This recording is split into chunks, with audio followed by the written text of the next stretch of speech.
Hey, what's good, everybody? It's me, your hero, Benjamin Banks, and you are watching a brand new episode of Leveling Up with Benjamin Banks. It feels good to be back up here. This is number 2 on our new episodes for our return. And joining me is somebody that I had the pleasure of working with at Superstar Anime here in Virginia Beach, Virginia. And that is the talented voice actor, Alejandra Reynoso. Alejandra, how are you doing today? I'm doing very well. Thanks for having me. Hey, that is good to hear. Thank you so much for joining me. Thank you everybody that's watching this video. And before we get into it, make sure that you subscribe to the channel. And are you ready to go? Let's do it.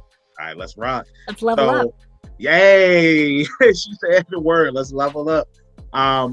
So something that I wanted to say, because me and Alejandra, we were talking before the interview started, and when we met each other at Superstar Anime, I always say that I'm somebody that believes in fate, right? And she had asked me, so how did you get involved with the con? And I was like, oh, well, I've been doing podcast stuff, but I haven't been doing any episodes as of late because we were kind of on a hiatus. And she was like, well, what's the name of your podcast? And I was like, it's Leveling Up with Benjamin Banks. And then she was like, oh my God, like I know who you are. And, that was a mark out moment, like cool moment for me, because back when we were doing episodes almost every week, we were interviewing like 2 to 3 voice actors a week. We were just super busy. So I'm glad that you remembered me. And I just wanted to say, because of the conversation that we had, it was kind of motivation for me to get back into doing interviews again, because I always love doing my podcast interviews, especially with my co-hosts D and Trav, who unfortunately couldn't be here right now. But it was something that we love doing, because up here, we always have a saying, when you come on the Leveling Up with Benjamin Banks podcast, it's like Olive Garden, because when you're here, it's like you're with family. And I still owe a lot of people breadsticks. So I just want to say, and I play the olive Pokemon on Pokemon. See, there you go. You know what I'm saying? So I just want to say thank you so much for that conversation, because it started to get the gears spinning again, and I'm glad to be back. So thank you. Yeah. I know, it's funny. We were talking about that, and when you told me the name of the podcast, I was like, this sounds so familiar. I definitely know this. And it's because about almost 3 years ago, 2 years and change, you had reached out because you'd had some of my Castlevania buddies on the show to invite me onto the previous iteration of the podcast. And I was so busy at the time. And I was telling you that I just found like an unchecked to-do item in my Gmail to-do list from 2022, like the very end of 2022, which was get back to Benjamin. And I found it after we had scheduled this, after meeting at Superstar Anime. So it's funny. We came full circle. Full circle. It's like fate. And guys, fate is a JoJo reference. So I know that there's some people that don't like JoJo's Bizarre Adventure, but everything is a JoJo reference. So moving along, let's go ahead and get into the interview. So the first question that we ask everybody up here is, what is your origin story? Tell everybody who you are, and let's go from there. I feel like my origin story is probably going to bore people, because it's like it's the thing you do in like every panel and any podcast that I have done, or even on my own. It's like the one you tell. But I guess the short version of it is that I started out acting as a kid. I'm from LA. It's very like you're bound to bump into it somewhere. So I started working professionally at the age of 9. Doing like commercials and theater and student films and stuff like that. And I was with an agency here in LA for commercial. And when I was about 16, my commercial agent had been talking to the head of the voiceover department at my agency. And I believe the voiceover agent had mentioned that he needed or was looking for some younger voices. And so my commercial agent just offhand said, I have a client who I think would be great for you. She's bilingual, so that also was like a plus for them. And so they sent me some material. And I thought it was an audition for them, like reading for the agent. But it turns out it was a real audition that they sent in, and I booked it. And so the rest is kind of history. They took me on and started repping me, and that was G.I. Joe Renegades. It was my first voiceover gig, and I talked to Crispin Freeman a little bit about this on his voice acting mastery podcast. But I showed up there because I was coming from the world of on camera, where it's rare, actually really not done, where you book off of an audition. So usually when you hear back, okay, like your next round, now it's a callback, and now it's this, and now it's that. And so I thought I was going into the studio for a callback. But it wasn't. It was a job. And, first VO gig, I'd never been in a studio. So I show up and, Kevin Michael Richardson's there. And Charlie Adler was, Cobra Commander. Troy Baker was playing my dad in this episode. So when that is your trial by fire and you see people who are just really good at what they do, I always say that's when the bug bit me, and I was like, oh, like this is it. I found my niche. And the rest is history. I stayed in VO. That's awesome. I always love hearing everybody's origin story, because, you just see the humble beginnings where they start at, and then when they level up and get to where they are now, because you worked on so many projects, like one of my favorites being Castlevania, and then one of my recent favorites, Metaphor.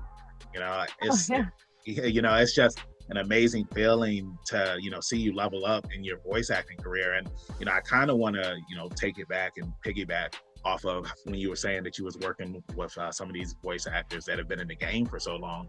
Were there ever any voice actors that when you were coming up as a kid that inspired you, or you got the opportunity to meet them later on in life and let them know, like, hey, like, you're one of the reasons why I wanted to do this?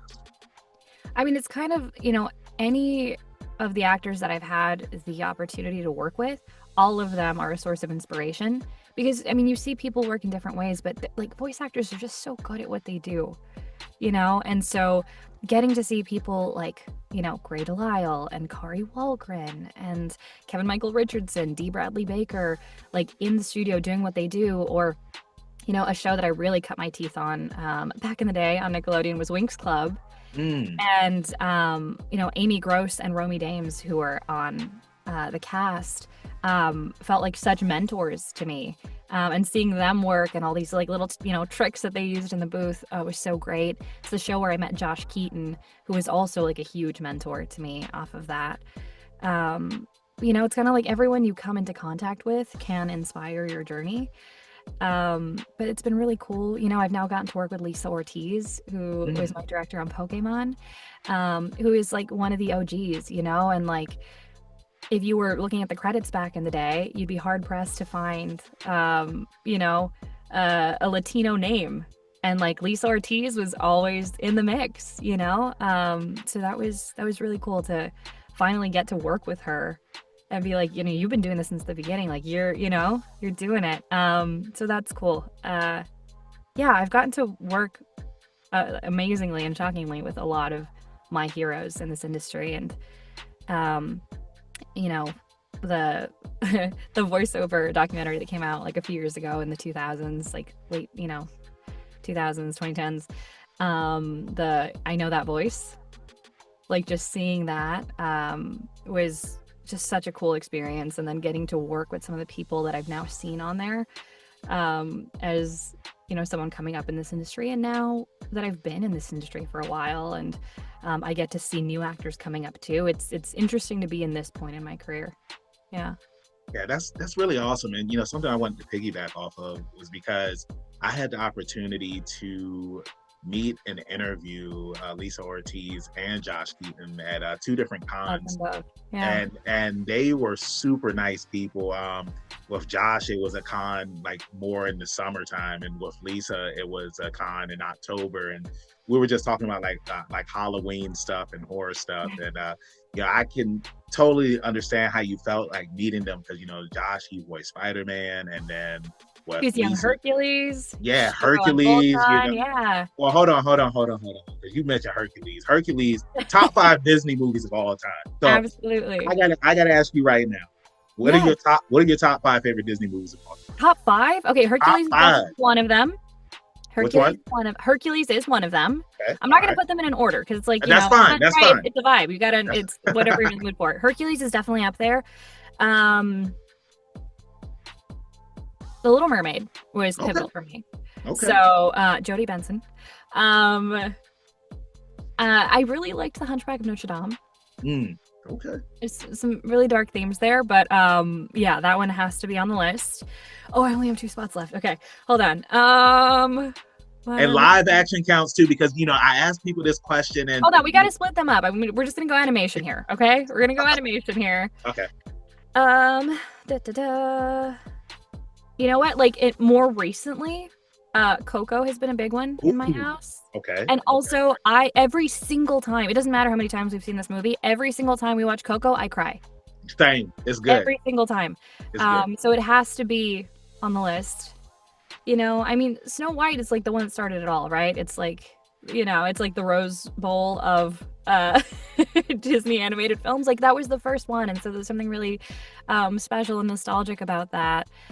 Oh my gosh, what's the last one gonna be? Okay, look, because of the music and the characters, Tarzan has to be in there. Oh my God, bro. Like, yo, I recently put this in my story on Instagram, and some people were coming at me, and I don't care. I stand on what I say. Tarzan is the best Disney soundtrack of all time. Like Phil Collins did not have to go that hard, but he did. Right. Also, I love that because we're like, Tarzan, okay, he's your baby. But no, and then Minnie Driver as Jane was just so charming and lovely and wonderful. It's like Meg, Jane, and Esmeralda were like very influential to me as a kid. I really loved them. So yeah, I think that's our list for this. Yeah. That's a good top 5. Like for real. Like, I don't know why I had a feeling that you was gonna say Turning Red was gonna be your number 5, because if you would've, here's the thing, I loved that as well. But like Coco's, I cry every single time. I understand. Like that remember. Yeah, like when you find out the truth, no spoilers, everybody. Yeah, I know. Just go. And then we just, had Halloween season and Dia de Muertos, and for Halloween we're projecting Coco on our garage door outside so that trick-or-treaters could come through and get their candy and they could see the movie. And yeah. That's awesome. No, yeah, like again, Coco, if you haven't seen it, definitely watch it, man. So getting back to the interview, because when we talk Disney, we love Disney up here, so I got to bring it up. But I want to ask you now, because you had mentioned representation, and I want to know, like, why does that matter to you as importantly as it does when it comes to being a voice actor? Well, I'm going to come at it from a slightly different angle because of an experience that I just had at a convention with someone who had come up to talk to me at Anime Pasadena. And it's the thing where, like, the decisions that I've made in my career, I've really made for me, and a lot of, I think, the like pivotal realizations we have, and a lot of that is done in hindsight, and you're just kind of trying to do the best as you go.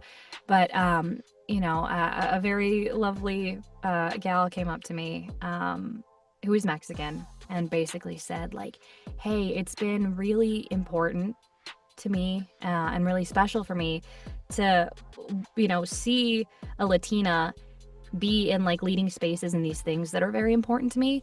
And then also the thing that she really zeroed in on was lately, like when I hear you say your name, when you introduce yourself, when I hear you like in media, you say Alejandra. My name is Alejandra Reynoso. She goes, and that in and of itself has been just like really special to me, and I love that you do that. And I told her like when I started my career, and like this isn't a secret, when I started my career, my agent at the time suggested that I change my stage name because making it more ethnically ambiguous, which was not really ethnically ambiguous, but maybe just less Latino, less Hispanic, would help me get more work. And it was a different time. I mean, I started when I was 9, so it was the case where casting didn't really know what to do with me because of how I looked, and they didn't think it matched like what I sounded like, and it was this whole thing. And at the time, I was 9. I just said, no, I want to keep my name. And there was really nothing more to it beyond, I like my name. I want to keep my name. You know, I'm 9. I'm not thinking, big business moves or anything. It was just for me. I didn't want to change my name. I wanted my name. So I kept it, and I built my career under that name. And we were talking about code switching and speaking 2 languages, and also Alejandra, not the easiest thing to say if you don't speak Spanish. So, for the longest time, I also, when I introduced myself to people who weren't Spanish speaking, I would say, oh, I'm Alejandra Reynoso, right? Because, code switch back and forth, it's fine. I know what my name is. But the older I got and the more, I guess, you get comfortable just in yourself, I realized if I want to say my name that way, I can say my name that way, and that's okay. And if other people can't say it, they can say Alejandra, that's fine. But I don't have to introduce myself that way. I can introduce myself as Alejandra Reynoso, and that's, if I want to do that, I can do that. But again, it was a thing that I did for me. And for her to come up, and she was very, sweet and emotional about it. And it really meant something to her, and to be to hear someone who sounds like me or who has a similar history, and to have that be included in the things that are important to me, to be a part of Pokemon, to be a part of all these things. And so it's oh, okay, I did this for me, but it was really important to someone else. And, we're all here on this big rock. And if you can make another human feel happy, feel seen, feel important, and feel like their story matters, I think that's a pretty great thing. So yeah, I mean, why not? Why not have people see themselves? I don't think it hurts anyone for, anyone else to see themselves. And then also, there are a lot of us out there who have been able to see ourselves in other people's stories for forever. You know what I mean? So I think it's okay for, multiple people to get that experience. But yeah, it was something that really touched me, speaking with her about that. And yeah, so, you do it for you, and sometimes that does something for someone else. So go out there and do it. I really love that. I really do. And you never know who you are inspiring, who you are motivating.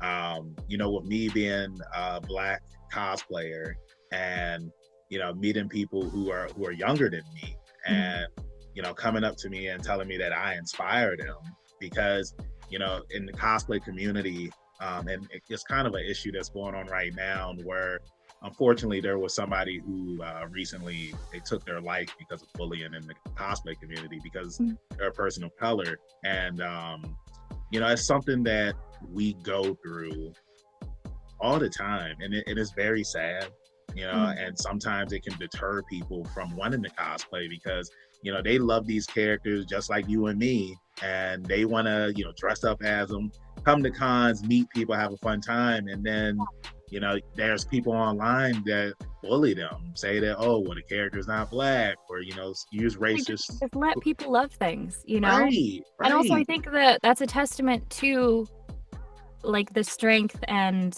inspiration behind these stories. It's that even people who maybe come from different backgrounds can be inspired by these things and want to put their mark on it, and they think that's special.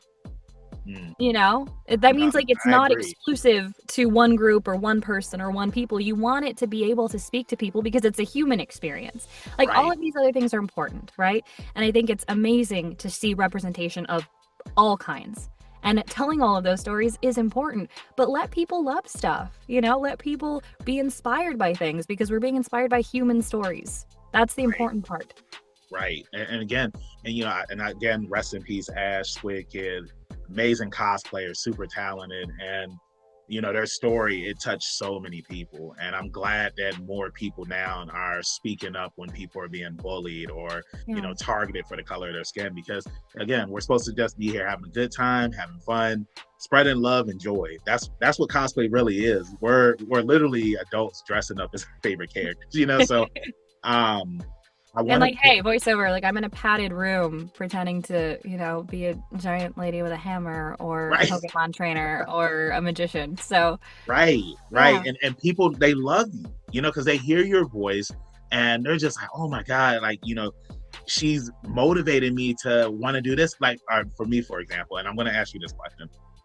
So Deku from My Hero Academia. I'm not going to spoil anything, but it's wrapping up. But when I started my weight loss journey back in 2018, I used to almost be 500 pounds, and I lost 200 pounds, and it was because I started watching My Hero Academia. I had fell out of love with anime, and I saw a commercial for My Hero, and then I just started watching it, and I was just like, man, like me and Deku are very similar. His journey, it was similar to mine growing up, because you know when you're a kid, people tell you, oh, you'll never be this. I always wanted to be a professional wrestler. People used to tell me, oh, you're never going to be a wrestler. I don't think you'll be able to do this. And then I proved everybody wrong. Same thing with cosplay, same thing with losing weight. I feel like when it's something that you set your mind to, you can achieve it. As long as you don't give up, as long as you have a good support system, you can do whatever it is that you want to do. So I lost the weight. I ended up cosplaying as Deku. That was my first anime cosplay. And then I ended up meeting Deku's voice actor, Justin. It was at MegaCon in Florida. And I told him my story, and he was very moved by it, and it really warmed my heart. Very similar to, the story that you was just telling about meeting somebody at a con and, why representation matters. So I want to ask you now, was there ever a series that you watched where there was a character, it could be a cartoon, video game, live action, where that character, that voice actor behind the character, their words really motivated you and inspired you? I mean, I think as a kid, like TV and movies and books were really special to me and important to me. I really loved stories and storytelling and having that in my life. I was always a creative kid. And so just being able to meet any of the people that have a hand in creating those things, whether it's a writer or an animator or an actor, it's like, wow, you create magic. And thinking about like all the times that you were ever with your group of friends and you were like, okay, you're this character, I'm this character, and you played make-believe, that it's that pivotal and that important to people.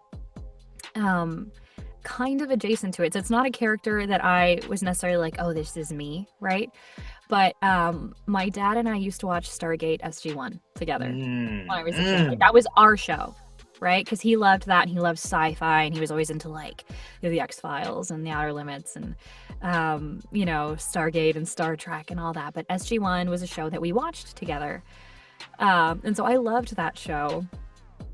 And my first day in the studio for Castlevania, I'm in the booth, and like, what a sound studio looks like. You have like the big window in the front, Yeah. right? Like there's an actor in the booth, like a goldfish in a bowl, and you can see like the control room where your engineer is sitting and your voice director and the producer, and you could see the door from the hallway leading into the studio. And we were like in between scenes or something.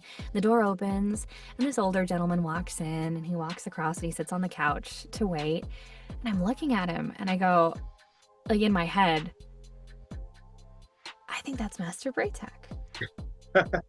And he's sitting there, I'm doing my stuff, and then Meredith Lane, our beautiful, wonderful, amazing voice director and casting director on Castlevania, who I can't tell you how much I adore, she like buzzes in and she's like, okay, Alejandra, Tony's gonna come in a second. He'll be playing your grandfather. You're gonna do your next scene, so just hang tight. They're gonna come in and set him up. And so I'm just like, okay, great. You're a professional. You're in there. And so Tony walks in, and he's, lovely and amazing. But Tony Amendola plays Sypha's grandfather, the elder speaker on Castlevania. So yeah, I was like, oh my gosh, Master Braytek is my grandpa. And so he comes in, we do our scenes and everything. And I'm like kind of having a conversation in my head with myself about like, well, should I bring it up? Should I not bring it up? Like, like we're working, be a professional. But I'm like, oh, like my dad would love this. And so, he's about to finish off his stuff and head out. And I'm like, Tony, I'm so sorry. And he goes, yeah, what's up? And I said, my dad and I are huge Stargate fans. And he goes, oh my gosh, you don't know how many like daughter-dad pairs I meet who like love this show, right? And I said, would it be okay to take a picture together? And he goes, oh, absolutely. And he like, instead of me like doing a selfie or whatever, he like calls someone. He's like, oh, hey, would you mind helping us out? And so there's a picture, and I'm sure it's on my Instagram and, Twitter and everywhere else, right? From years ago, 9 years at this point, because and Castlevania came out 8 years ago, and we started recording a year before that. So about 9 years ago. And this was also my like first like gig back in LA, because I had just graduated college. I was back to work as an actor full time, and we're in one of the sound booths at Salami Studios, and it's Tony Amendola with his arm around me. We're taking a picture. It's our first day on Castlevania. And then and I was like, great, I can show my dad. And then Tony goes, actually, you know what, could you give me your address? I'll send you something for your dad. And he sends me a big 8x10 of him dressed as Master Braytac, right? Like out amongst the pines, in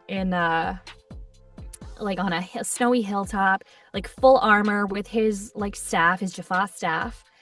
And he signed it for my dad and sent it to him. And that's very, very special. And my dad still has it. So, and since then, Tony and I became friends. I went to see him in a play in Pasadena. It was the whole thing. But that was someone who was like, oh my gosh, like you're the guy, and you're absolutely lovely and everything that you would want someone to be. He's the best. So yeah. I love that. I love these stories, man. And I love saying the word piggyback.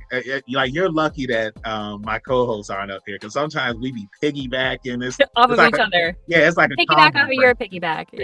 Yeah. So one thing I wanted to bring up to piggyback off of what you were saying about being professional and not wanting to ask for photos. So being a wrestler, that was one thing that they taught us when we started in the business, that you don't want to ask anybody for photos. You always want to be professional and whatnot. And the way I've always looked at it is, it's like some of these people are people who you grew up watching on TV, and to just even have a moment of their time, and like they're talking to you and you go up to them, as long as you're professional about it and you ask and like they're cool with it, then that's fine. But I have seen scenarios where guys, it's like they go a little bit overboard, and I'm just like, man, I would never do that. But I would tell somebody like, hey, like I grew up watching you, I was a fan, you inspired me to want to become a professional wrestler, and I just wanted to say thank you. And we'll take a video, or I'm always surprised when they want to do a video. I just always ask for a photo. But even going back to Superstar Anime, one of my best friends, her name is Kendall, and she got married this year to her husband Kenneth, and she's a huge Naruto fan. And I was doing the Q&A with Neil Kaplan at Superstar, and I had told him, I was like, hey, my friend, she's a huge Naruto fan. Could you give her some marriage advice as Mamoru Uchiha? And he was like, sure, I'll do it. And I sent that to her, and she's like, Benji, I cried. Like, I can't believe that Mamoru Uchiha gave me like marital advice. And I was just like, yeah, man, sometimes if I'm in this space that I'm in, of course I'll always keep it professional, but when are you going to have this opportunity again? And it depends. Like you can get a vibe when it's just like, oh, just to do it, and when it really matters. Right. And I get that too with people. Like you can tell when it means something, and there's something different to that. And I mean, to this day, I think Tony is the only actor I've been like, okay, like, and he was so sweet. So it was very much like, you read the vibe. But right. Yeah, but I waited until like we were done with our scenes, right? I'm like, okay, we've done the thing. Just gonna bring it up. Right, and it worked, and exactly. And if somebody says no, then just like thank you and just walk off, because you'll be surprised how many voice actors I'll go up to at cons, and I'll tell them who I am, and I'm like, is it cool if I interview you here? And if they say no, thank you, I'm just like, okay, thank you, and have a nice day, and just walk off. Yeah. But it's like some people like press the issue. I'm just like, bro, it's like y'all make it hard for us because y'all went out here like just being rude to people and whatnot. It's insane. Yeah, don't be rude to people. Yeah, you also you don't know what people have going on in their lives at any point in time. So yeah, just be kind. Right, exactly. That's one thing I'm always preaching about, is just being kind, man. So one thing else that I want to take away from this conversation is that if there is a Stargate SG-1 anime, oh my god, your name's all in it. Please call me. Anyone, I will do it. No, I always love that when you watch stuff with your parents or your grandparents, and like that's y'all's show. Yeah. It's I want Christopher to Judge, Amanda Tapping. Yeah.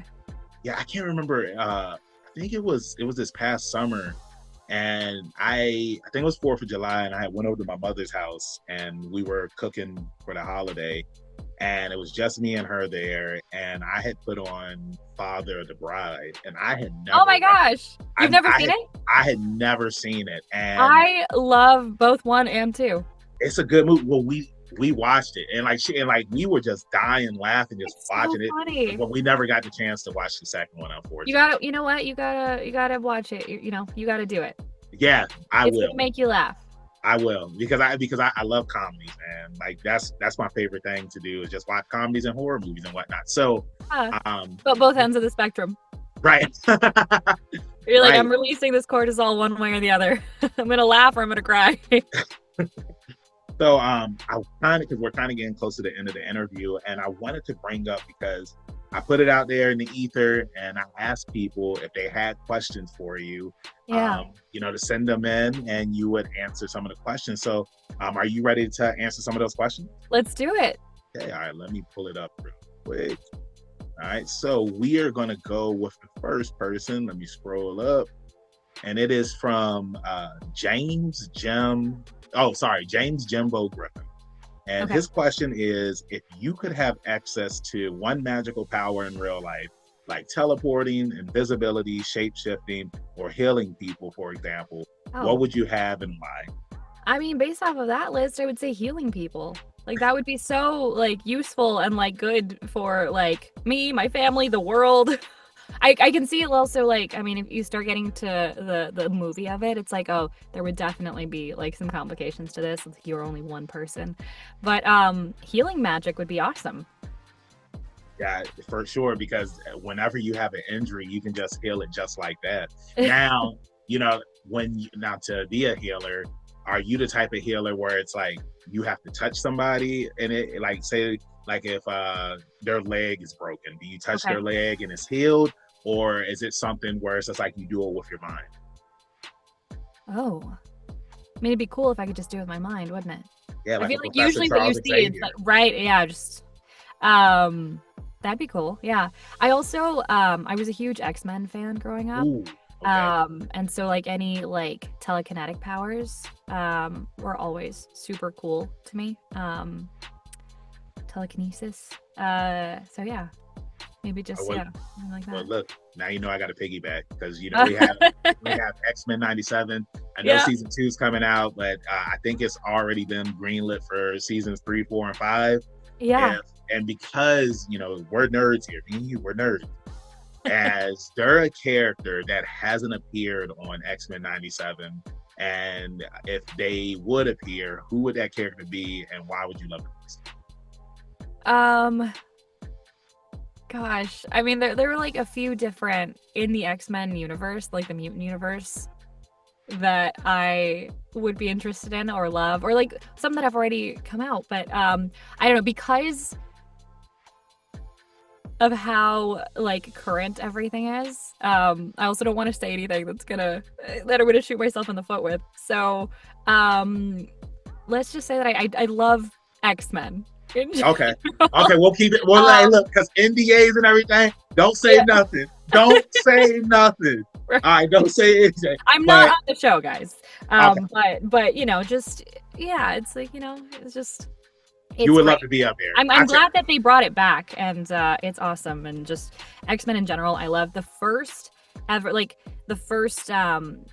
DVDs or like DVD box set that I ever bought myself, like as a kid with my own money, because like you'll get like birthday money or whatever it was, and we always had lots of movies in the house because my dad's a projectionist. Yeah. He's retired now, but loves movies, so we had tons of movies, and so we always had them. But the first one I bought like myself with my own money was the trilogy box set of X-Men, the like live action X-Men, with Gandalf as Magneto and Picard is Xavier, which I'm also I love Lord of the Rings and I love Star Trek, so I'm like I'm a nerd, okay, is what I'm saying. But yeah, that was the first like thing I bought myself with my own money, movies wise. Nice. I love Yeah. that. You know, it's crazy because, and I'm going to get to the next question, but when I was a kid, I was not into Star Trek like that, and I don't know what it was about bald men when I was a kid, but like I was obsessed with anybody that was bald, and I don't know why. So like Krillin from Jean-Luc Dragon Ball Z, Picard. yeah, Jean-Luc Picard. Fun, Like yeah. I watched Star Xavier. Trek because he was bald, and I don't know why. No, I did. There Like was, love Picard, love Janeway. yeah, Love the original stuff. Oh, Khan. mm, Ricardo Montalban as Khan. Um, yeah, Spock, everything. I was into like all the like Star Wars, Star Trek, Stargate.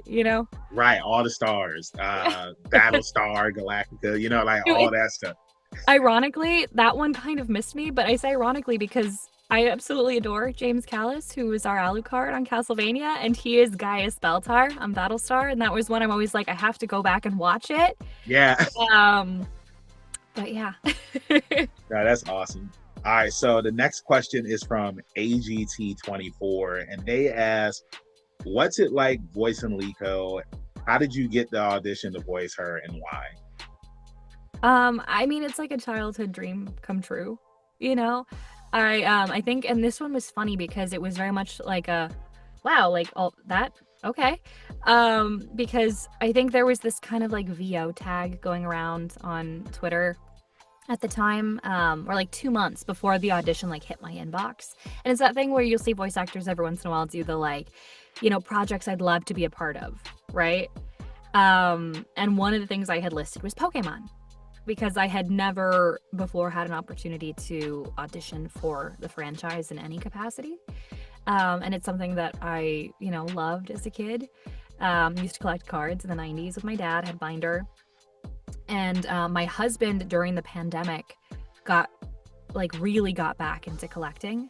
And we had like this whole big locker in our house that was just like his Pokemon collection, like his Pokemon Pops and his cards, and he has like the wand company, like the Pokeball that it's on a little magnetic platform and it lights up and you can touch it. It goes like doof, doof, doof. And so yeah, like we just got back into it really hardcore during the pandemic, and the audition hit my inbox. And I was kind of away from work for the time. There was a lot going on in my life, big life changes. And so I was taking a few months off. And my agent sent me or forwarded me an email, and the subject line was in all caps PKMN. And I was like, oh my God. And so I opened this email, and I was at the doctor, and it was like an ASAP, due end of work day. And I was like, I'm not going to be home before this is due. And they had put in Lisa Ortiz's contact information for that. And I'd never worked with her. I hadn't met her.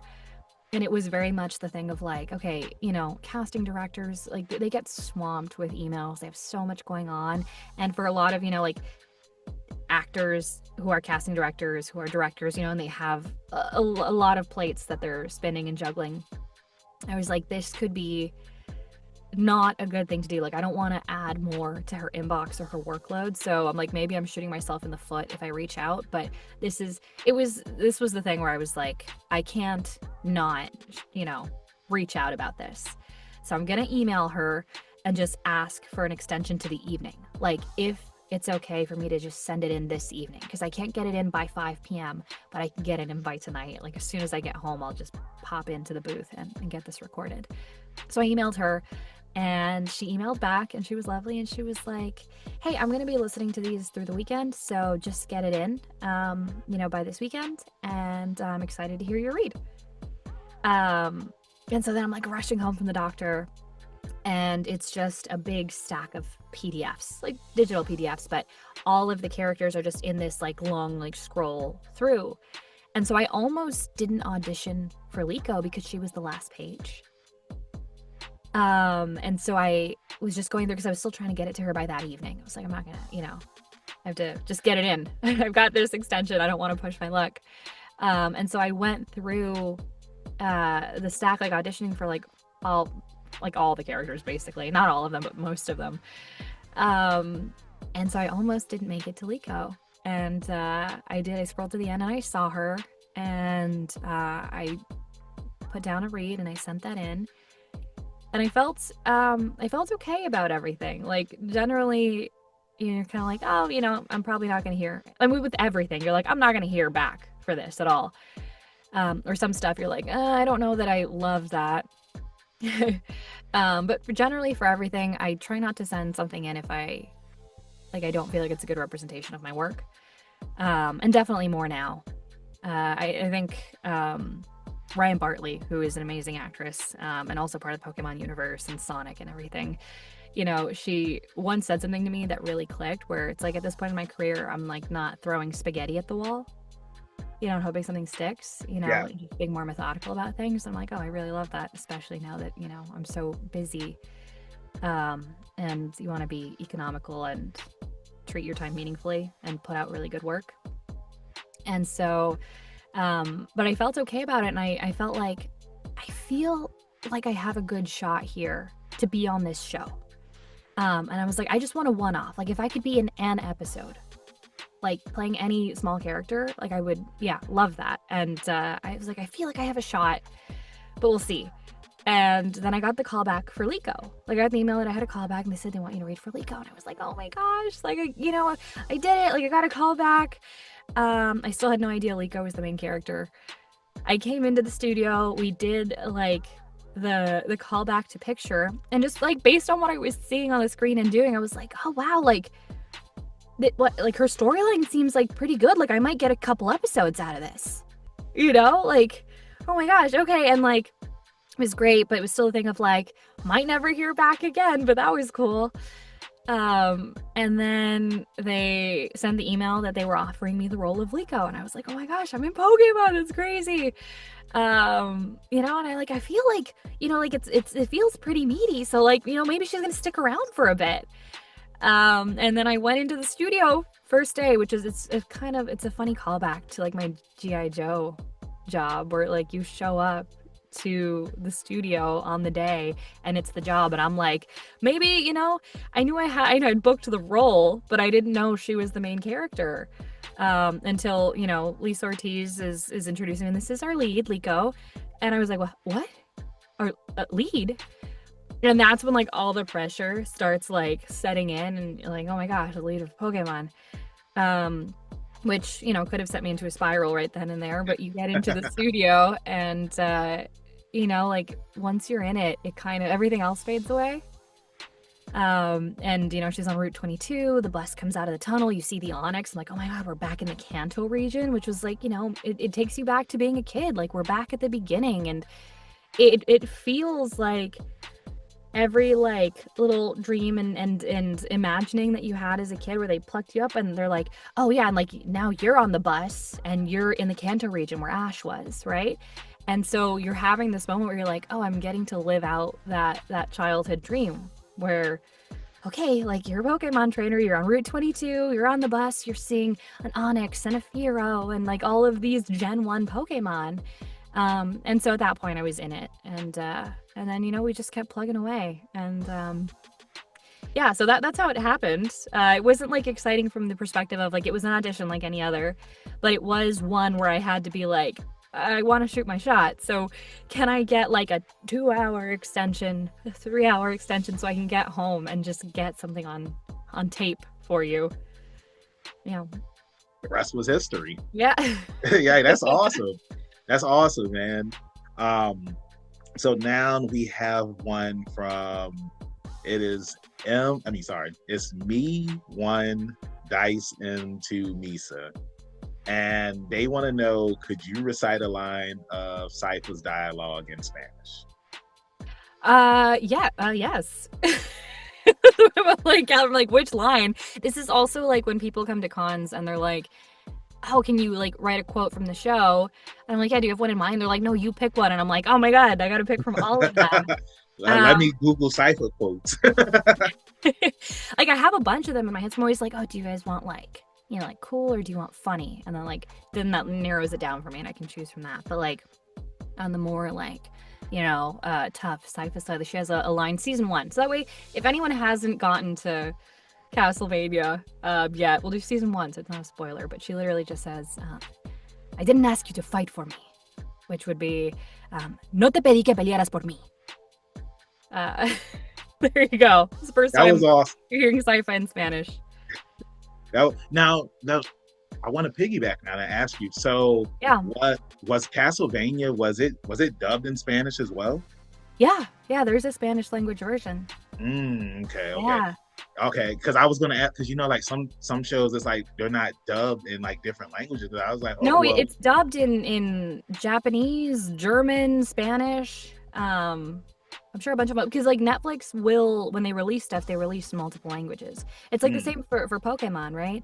Like we'll do the stuff in English and then they'll send it off to their localizing partners, in Europe and Latin America and elsewhere to do that. The only thing they keep in are like our Pokemon, like our monster noises, the creatures. Yeah. It stays the same. Obviously, Japan has the original version. For both the Pokemon and the trainers. And then when we are dubbing in the US, they'll dub any like trainers or like, human characters, but the English language Pokemon sounds stay the same in a lot of other countries.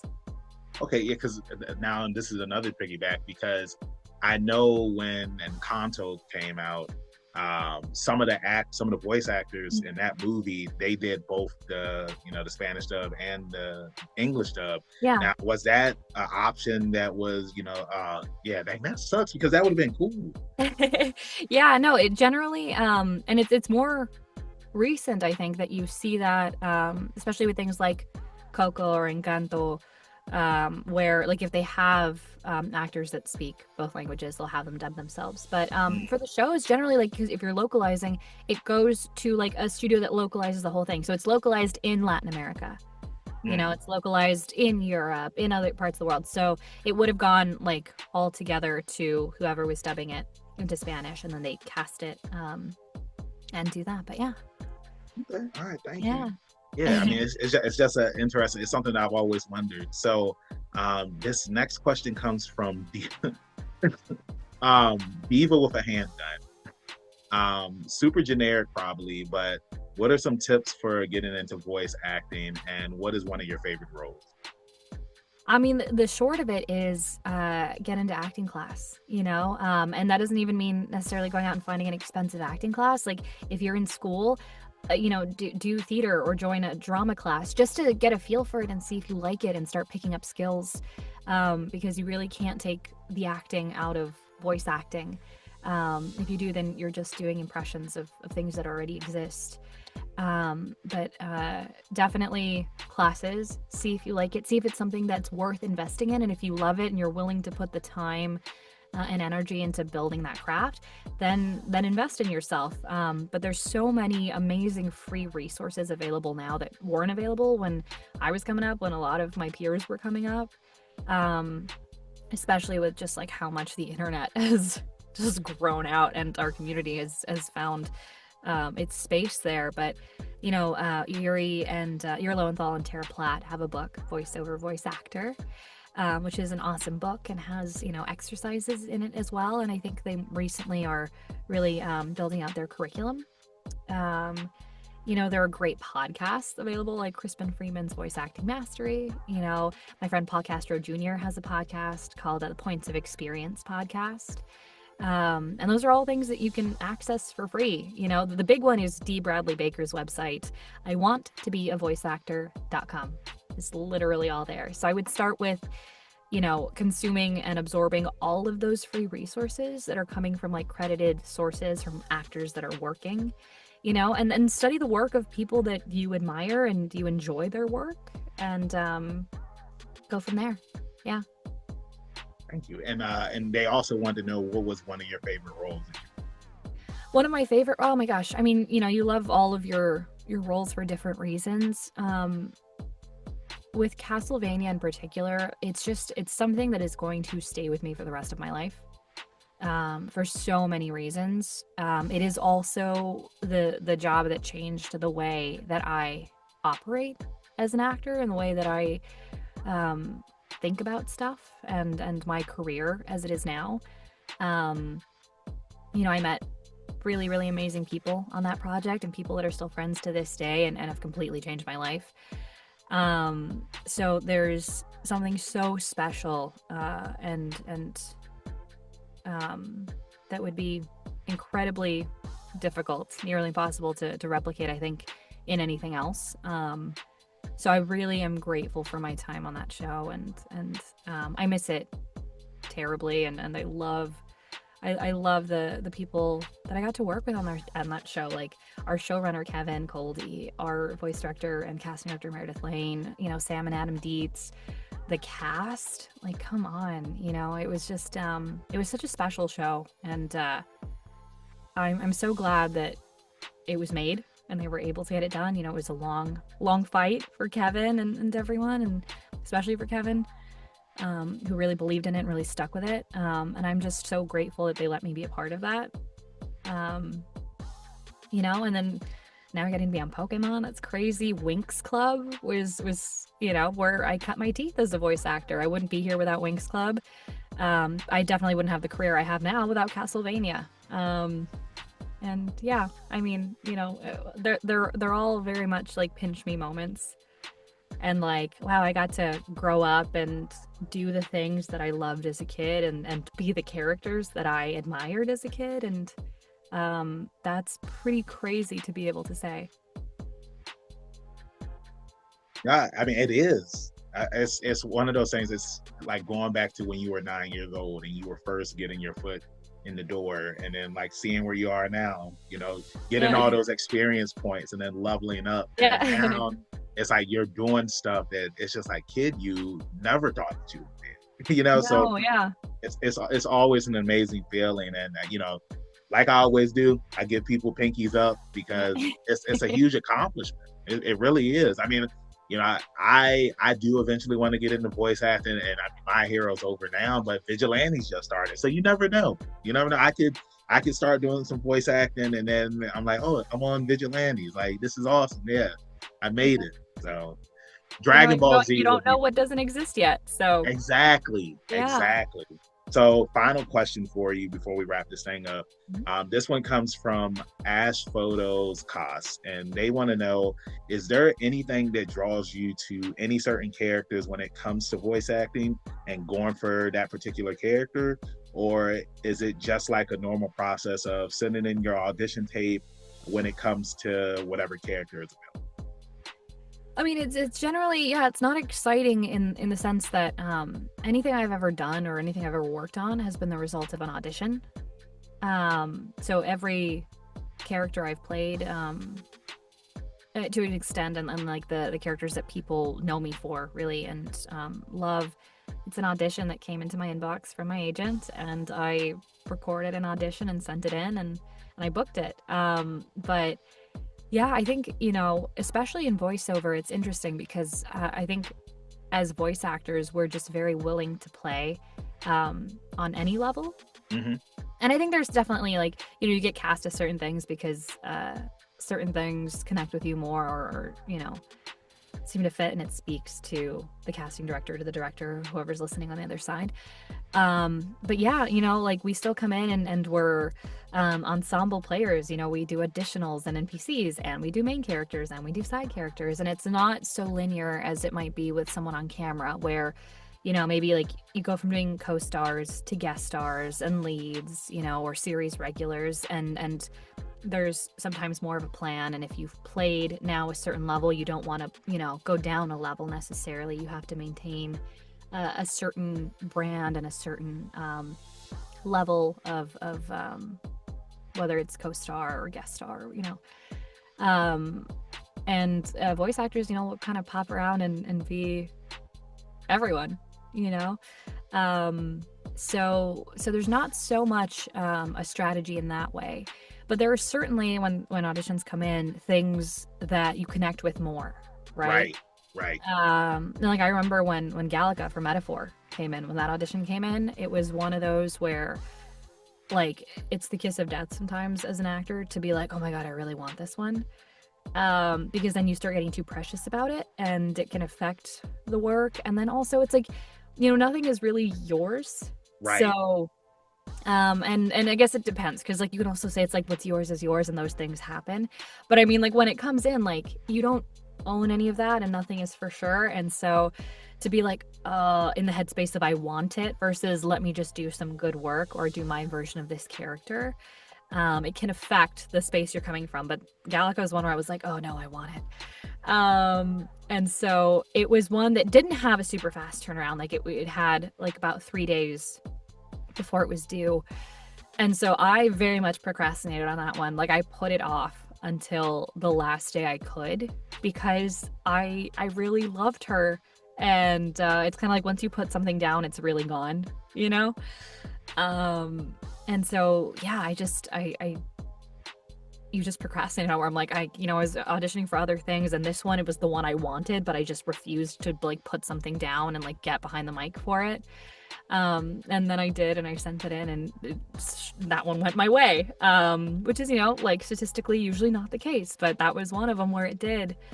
And that was so much fun to work on, and I knew that it was going to be like a commitment of quite a few hours, which I was so excited about and so ready for, because like that's what you want. You want to be able to sit with and in a character for an extended period of time and really have that experience. So yeah, that was a funny one where I was like, oh my gosh, it actually worked out. But generally you don't want to do that. And yeah. Nice. Yeah, I really love that answer. And this is my final question, because I kind of want to piggyback off of that. When it comes to choosing certain roles and whatnot, right? So I recently had read an interview. Did you ever watch the show Arrow on the CW? I didn't, but I'm familiar with it. So there's an actor up there, Neil McDonald, who he played Damien Dark, and a lot of roles that he's done, like he's always been the villain in a show or a movie.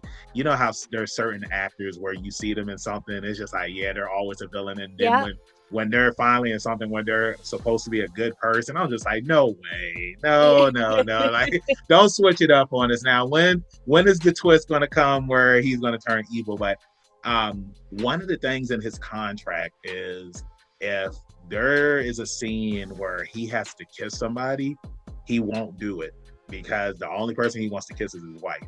Right. So I want to know, is there like, some roles that you won't take because you don't feel comfortable with them, or, it just doesn't sit right with you? I mean, if that is the case, then I simply wouldn't audition. Okay. Does that make sense? Yeah. So yeah. I don't think I've not been in the position where I'm like I've booked something and then it's like, oh, I can't take that because of this. Okay. It starts at the audition level for me. So if there's anything that I'm uncomfortable with for any reason, or that I feel is not something I'm willing to do, then I simply don't audition. Okay. And it starts at that point. But it's just funny that you brought up the villain thing, because I tend to not be cast as the villain. But I did get to play a villain in a show, and it was so much fun. And I was like, I can't believe that they're letting me do this. But it was Dota Dragon's Blood. A classic. Yeah. Now, hold on real quick. Hold on. Yeah. If y'all haven't seen it, watch it. It's on Netflix. It is on Netflix. It is a classic. That is one where I wish we'd gotten more seasons. Like that's one where like they did, at least like with Castlevania, like they got to end it on their terms, and we got the thing, and there was more Dragon's Blood that we could have had, and I wish we had. But yeah, that was also, I mean, wow, like what a show to be a part of, and it was so fun that they let me play a villain. Right. You had the OG Tony Todd up there. Rest in peace. Yes. I love watching gems like that. Those gems that are really cool. And like Great Pretender is one of my favorite animes. It's because a lot of people don't know about it, but then once you watch it, it's just like, man, this thing is really good. So no, I just want to say thank you so much for joining me up here, Alejandra. Yeah, thank you. It was a fun interview. Thank you everybody for watching. So before I let you go, let everybody in social media land know where they can find you at. Oh, you can find me on Instagram at Ale Reynoso, and then the O's are zeros. So REYN0S0, and it's the same on Twitter, X. Yeah. And that's it. Hey, and y'all already know where you can find me, your hero Benjamin Banks at. at KingBenji_Banks on TikTok, Twitter, Instagram. You can find me on Facebook at Benjamin Banks. I should be the first person to pop up. If not, then I need to contact Mr. Zuckerberg. Thank you, everybody, for watching this new interview, and stay tuned for some future ones. We'll see you next time up here on Leveling Up with Benjamin Banks. Like I always say, keep that pinky up, stay positive. We'll see you next time. Peace. Thanks again, everybody, for watching another episode of Leveling Up with Benjamin Banks. Make sure you like, follow, subscribe to the channel. Podcast, we got that too. Make sure you give us a thumbs up and hit that bell for further episodes and notifications. Thanks a lot to our patrons. And if you don't mind, join the Patreon. We'll be having new specials coming up soon.